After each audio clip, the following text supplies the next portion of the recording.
En colère et déçus de ne pas avoir obtenu les réponses qu'ils espéraient, les agriculteurs sont remontés à Paris en tracteur hier, veille de l'ouverture du salon de l'agriculture. Et ils viennent de passer la nuit devant le parc des expositions de la Porte de Versailles où doit débuter ce matin le salon de l'agriculture. Objectif des paysans, se faire entendre, rencontrer les Parisiens.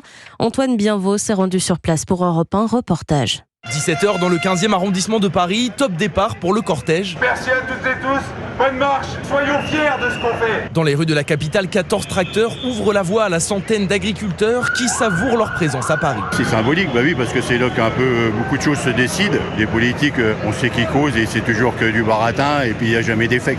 Donc il faut bien venir se montrer. Sur les trottoirs autour du convoi, les Parisiens s'arrêtent, échangent avec les agriculteurs comme un témoignage de soutien à leur cause. Ça nous fait très chaud au cœur, bien entendu, et on les remercie. On a vécu tout ça depuis les manifestations quand on était sur l'autoroute.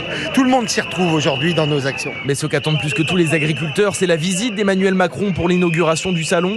Et pour Bruno, agriculteur de l'Oise, une chose est sûre, sa visite ne sera pas de tout repos. On n'empêche pas un président de la République de rentrer, par principe. Par contre, sans doute que son déroulé dans le salon ne passera pas comme d'habitude ça se passe. Les gens l'attendent, ne voulant pas discuter. Et tous l'assurent, ils attendent désormais des annonces concrètes dès l'ouverture du salon de la part du chef de l'État.